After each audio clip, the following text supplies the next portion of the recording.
Alright, so next we are going to conclude about the motion of an object from graphs. Let's see this 18th one. Here a particle is moving on a number line, and number line is our usual number line which has the number 0 at some location, and numbers increase to the right and decrease to the left as we move along the number line. Numbers to the right of 0 are positive and the left they are negative. Okay, so the particle P is confined to move on this line, so it can go rightward or leftward, but it cannot leave this line, which means our motion is rectilinear motion. Now, the graph of S as a function of time is given here. Okay, so the position versus time graph of the movement of this particle is given. From this graph, we have to answer these questions. When is P moving to the left, when it is moving to the right, and when it is standing still during its journey. So let us now see what the graph tells us about this journey. So you can immediately see that the graph is still this only, and it starts from here. So the particle may be moving even before t equal to 0. It's only that its motion was not tracked before that. Someone started tracking its motion from t equal to 0 and then stopped tracking its motion at t equal to 6. T is measured in second, and during this journey, the particle initially at the instant t equal to 0, S is 0. So initially the particle was here, P stood here, and then immediately it started moving rightward. Why though? That is because S is increasing from t equal to 0 second to t equal to 1 second. S is increasing. S is increasing means that indicates a rightward motion. So that happened until t equal to 1 second. After that, for the next second between t equal to 1 and t equal to 2, the particle did not actually move. It stood still there because although time is changing, S is not changing. S is constantly 2 for that second. But after crossing t equal to 2 second, the S variable is decreasing. So the particle again suddenly started a leftward motion because that should coincide with S decreasing. You can see that halfway between 2 and 3, this line intersects the t-axis. So that means at t equal to 2.5, S became 0. So the particle went to that side and then again it came back. At t equal to 2.5 second, the particle reached this 0 again. But it did not stop there. It continued its journey next with negative values of S because it went to that side. And this leftward motion continued till t equal to 3 seconds, after which the particle again stopped. It took rest for the next 2 seconds between 3 and 5. And then after that again it continued to go even more to the left side for the last second between 5 and 6, and then it reached some location there which corresponds to the S value -4. That is the entire journey. So during this journey, obviously the particle moves to the left between t equal to 2 and t equal to 3 because their S is decreasing, and between 5 and 6. Elsewhere, it moved to the right during the first second because their S is increasing, and it stood still between 1 and 2 and 3 and 5.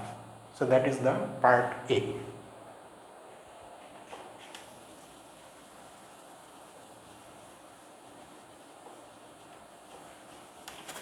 So let us first write the answer to part A and then we will go to part B.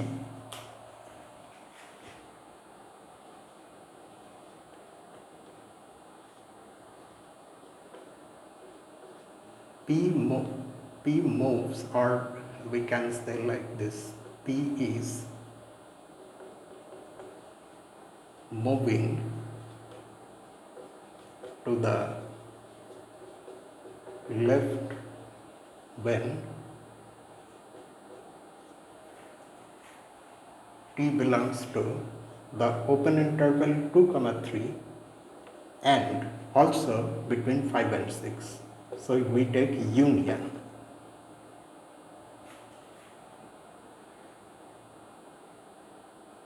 is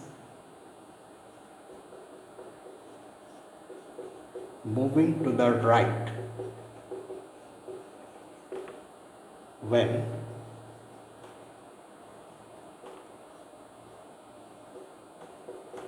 moving to the right during the first second and standing still when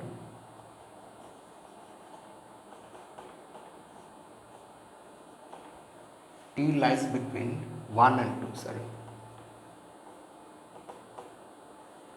and between 3 and 5. Okay. Now let's go to part B.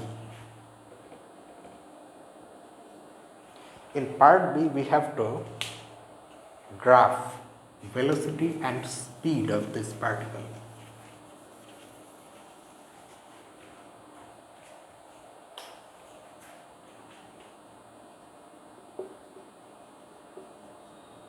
Graph the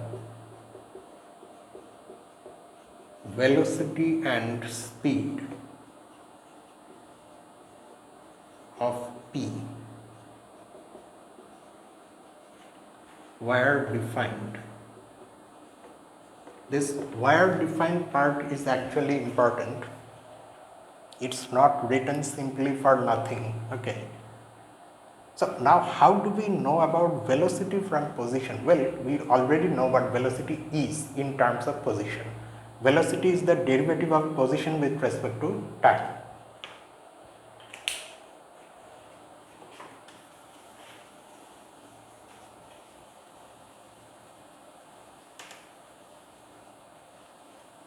Now, can we know about derivative directly from the graph? Yes, of course we can know, because we know the geometric significance of derivative. If you have the graph of a function like this, in fact this is what we have been doing all along now. So say this is the graph of a function y equal to f of x, and this is a point x naught. At this point x naught, say the function is differentiable, that is f prime x naught exists, then the geometric significance of this number is that it is the slope of the tangent to the graph at that point at x naught comma f of x naught.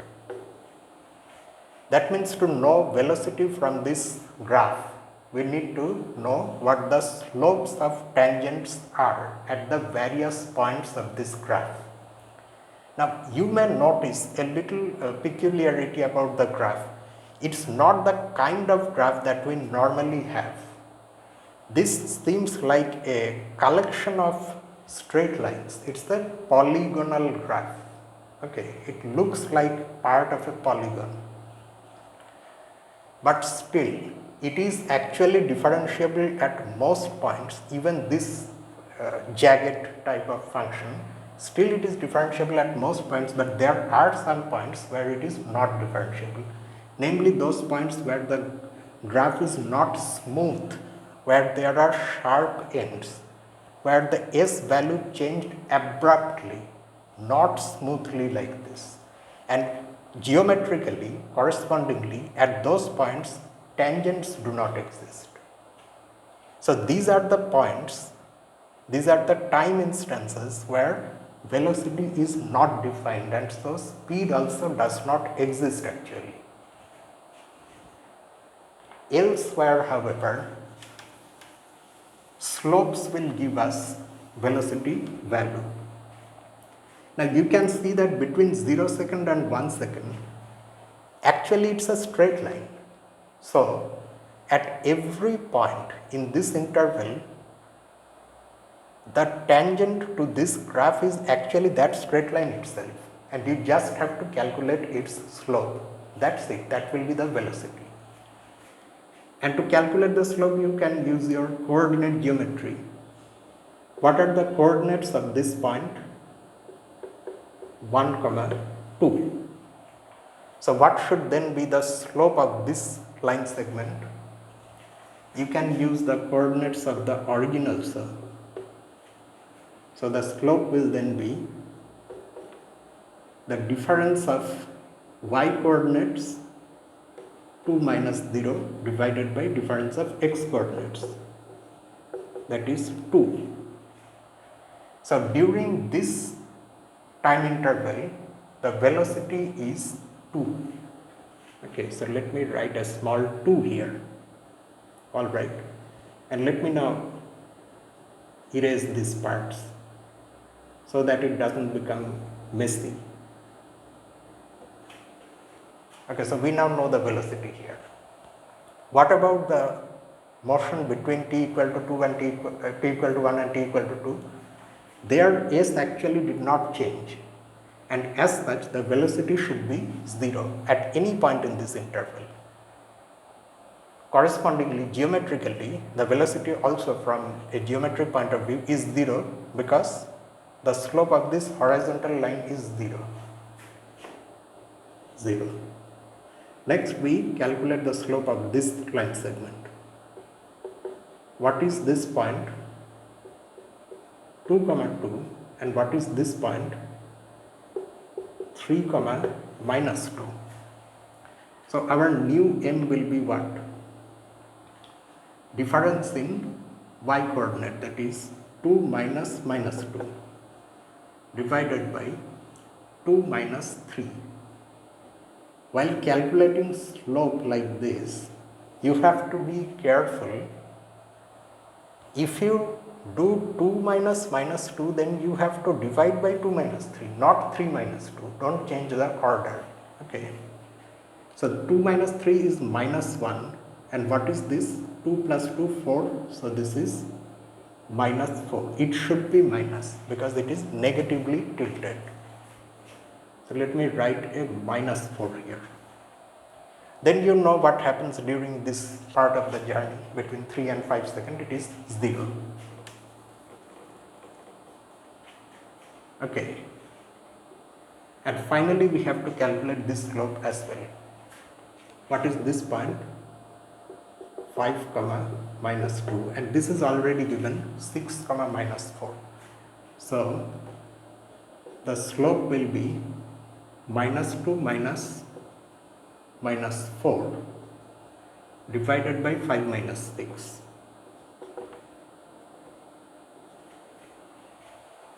Four minus 2 is plus 2 divided by minus 1 is minus 2. Okay, so the slope of this final line segment is minus 2. Now you know velocities of the object of the particle P during its journey except at t equal to 1 and 2 and 3 and 5 and 6. Alright. So that is actually at 6 you know, in a sense you know the velocity, you know one-sided velocity.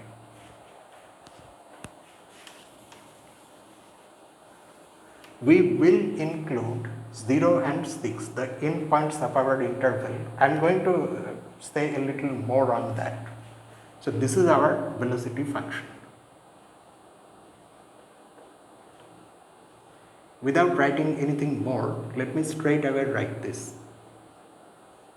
Velocity at t, first we have 2 is constantly 2 if t lies between 0 and 1. Okay. And then it is 0 between 1 and 2 and 3 and 5.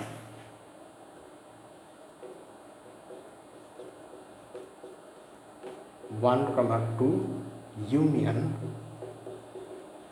3, 5. All right. and it is minus 4 between 2 and 3.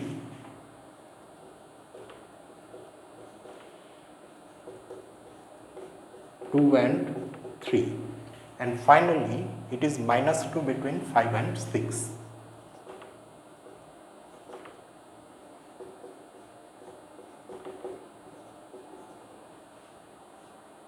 So this is the velocity function. Okay, so now let me come to these endpoints 0 and 6. See, the journey started at 0. We don't really know what happened before that, because whoever was recording it or tracking the motion did not bother to see what happens before that. So we cannot say that the graph has a sharp corner at this point. No, it started at this point. Okay, so it has a one-sided derivative, the right derivative, and the right derivative of the function at the boundary point 0 is actually equal to 2. That is why we included 0. Similarly, we also include the right boundary 6, because there the left derivative exists. Because there is no right derivative, the person stopped recording or tracking the motion after t equal to 6 seconds. So we cannot say that there is a sharp corner. Who knows, maybe the particle went on having that same motion after that. That is why we also include 6 here. Now, can you draw the graph of this? It's actually quite easy, but you have to keep one thing in mind. I will just roughly tell you what I mean by keeping one thing in mind.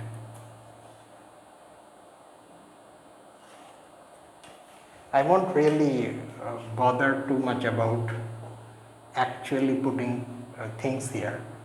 See, this is what the graph will look like.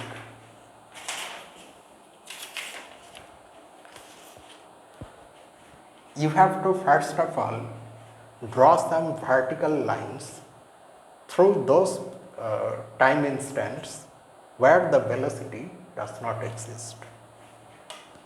And those time instants are 1. Okay, so this is 1, and say this is 2, and then there is a problem at 3.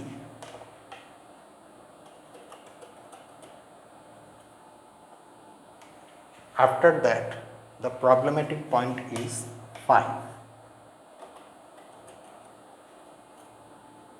Why do we need these vertical lines? Most probably you already know, but still. And 6, for 6 actually there is no need to draw any line. So what is the function? Between 0 and 1 it is 2. So that portion of the graph will be a horizontal straight line like this. However, and this is why we need the vertical line, this horizontal line will actually touch the y-axis at 2, but it is not allowed to touch this vertical line x equal to 1, because at x equal to 1 there is in fact no velocity. So you draw a small semicircle here. You already know this thing we do in drawing graphs of partly defined functions. Next, what you do, the velocity is 0 between 1 and 2 and between 3 and 5. So here also between 1 and 2 the velocity is 0. You draw those small semicircles, and between 3 and 5 again it's 0. Between 2 and 3 it is minus 4. So the minus 4 line you draw, that will also have those semicircles. And finally between 5 and 6 it is minus 2. Minus 2 will lie roughly here somewhere.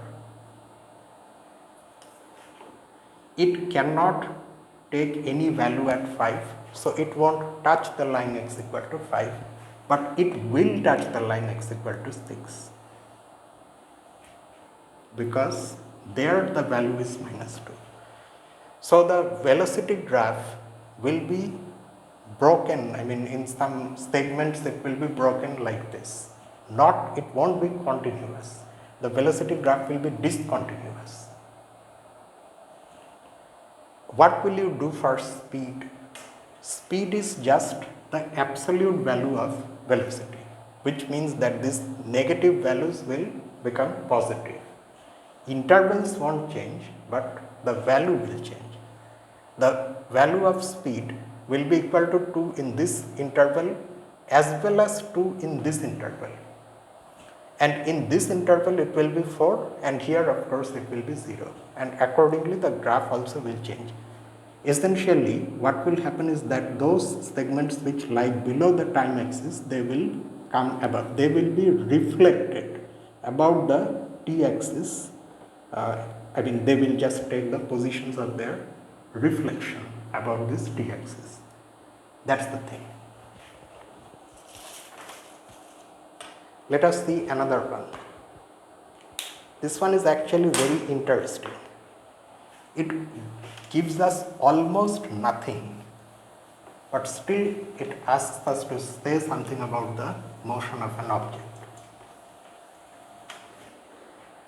Now I need to draw a graph here. There are no numbers, nothing. This is actually 23. 24 is also similar, but we will do that as well. Ideally, I should not do 23 because it's an odd number exercise, but we cannot be that strict all the time. If it is important enough, then I will do it. T. Okay. So that is the distance axis, velocity axis, acceleration axis. We are going to have 3 graphs actually here. One of them goes like this. It's a straight line. And then the others are curved, but I have to be a little careful with this. The way it goes is somewhat like this.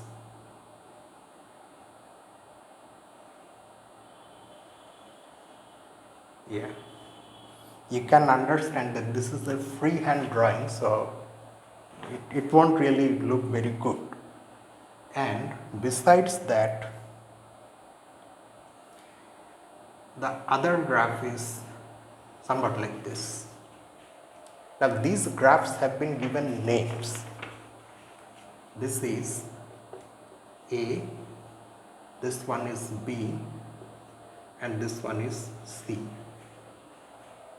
One of these graphs is the position versus time graph of some moving object. Another one is velocity versus time graph. Another one is acceleration versus time graph. We have to decide which one is which. This is all that is given, nothing else is given. How can we do it? Let's see.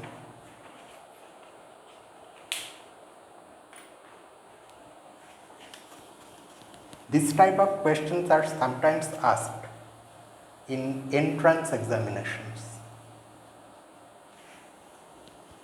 Many national level entrance examinations will ask this type of questions. All right.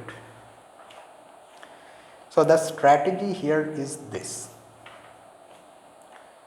The other graphs are somewhat complicated, but the graph B is a straight line. Now, what will happen if we suppose that B is the position graph? What will happen? Suppose graph B is the graph of the position of the moving object. Because this is a straight line, what will happen to its derivative? I mean, I should not maybe say derivative of a straight line, but it is the graph of some function. If you differentiate that function, what will you get? You will get a single number no matter where you do the differentiation, because throughout the line there is a constant slope because it is a straight line, and the slope of the straight line will be the derivative of whatever function whose graph this straight line is. Okay. So if B is the graph of position, then the graph of velocity should be what? It should be constant, but then the graph of a constant function looks like what? It is a horizontal line because it's a constant function. Do we see any horizontal line here? No. So that means the other graphs which are supposed to then be, if this is the position graph, one of the other two should be velocity and the other should be acceleration. But we do not see any horizontal graph. So that means B cannot be position. Using the the same logic, you also get that B cannot be velocity. Why?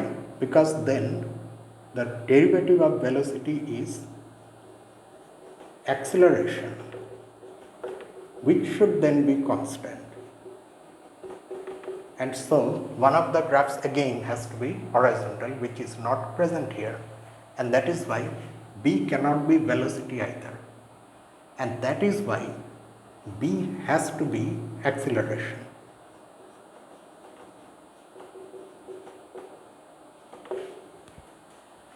Okay, so in spite of almost, nothing almost is given, only a figure is given. In spite of that, you can know that B has to be acceleration. So let me write an A here. A stands for acceleration. Now we have to decide that between the other two, which one is velocity and which one is position. Okay. Now, what will you get if A is considered to be position? Suppose A is the graph of position versus time. Just look at the graph of A.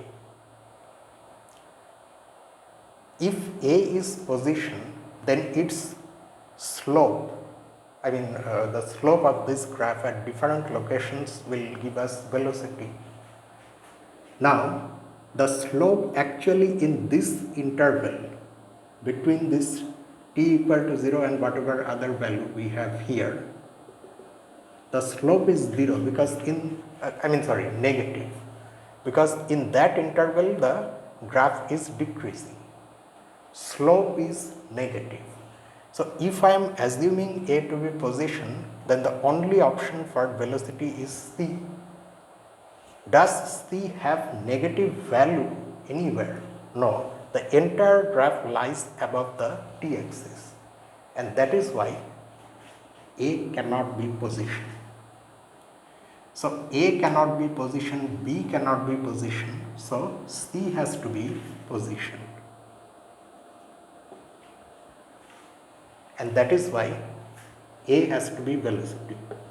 You don't even have to think about how A is velocity. It's given that they are all these three things. That's it. There is a similar one which is not as easy.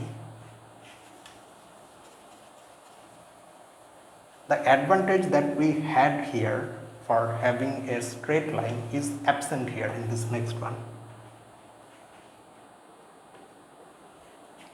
In this case, however, we instead have this situation.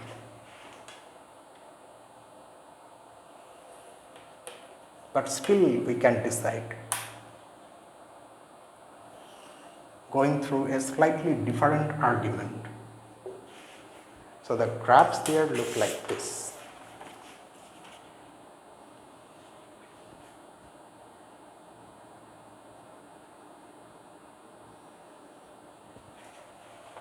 and I should extend it and this. So A graph is this one. This is B and this is C.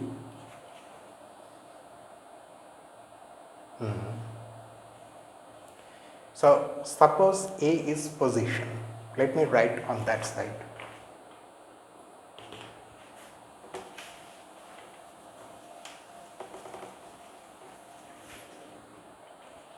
Suppose A is position.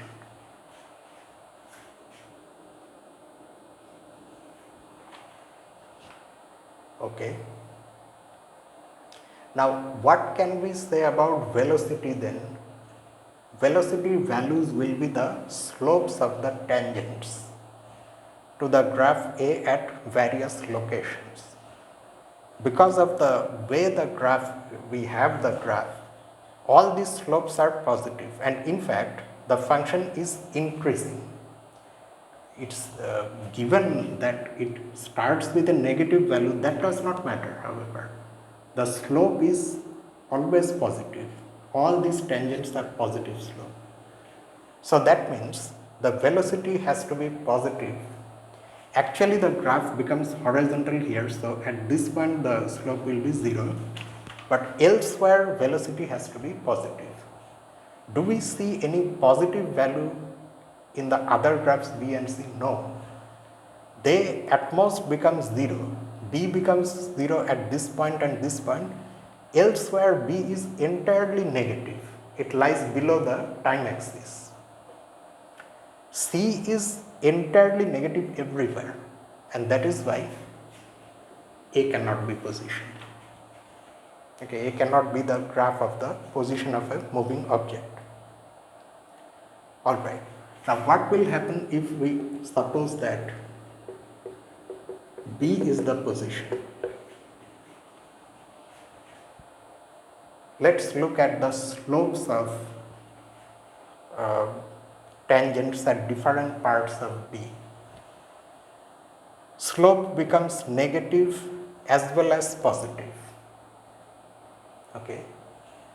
So that means if B is the position, then the velocity graph has to be negative as well as positive in places.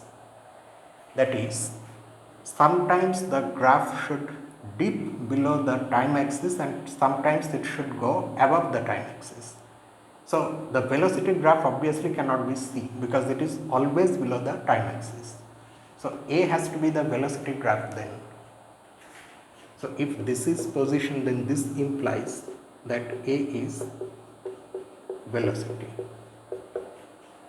But slopes of tangents to the velocity graph give you acceleration values. But we have already seen that all the slopes are non-negative. C, however, gives us entirely negative values. So we run out of options.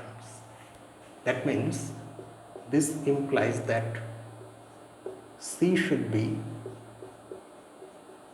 acceleration. Why? Because this is the only remaining option, but we have that problem.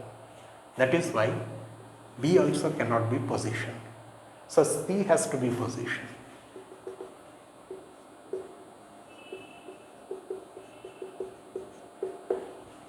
C has to be the graph of the position of whatever object is moving. Alright. So if C is position, then what can we say about velocity? You can see that except the tangent to C at this point, which is horizontal, the other tangents are like this.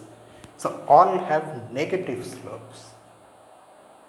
That means because C actually is the position, the velocity graph should lie entirely below the t-axis. That's not the case with the graph A, but that is the case with graph B, and that is why B is velocity, and that leaves us with the only option that A should be acceleration, and it actually matches also. It's not simply because this is the only remaining option.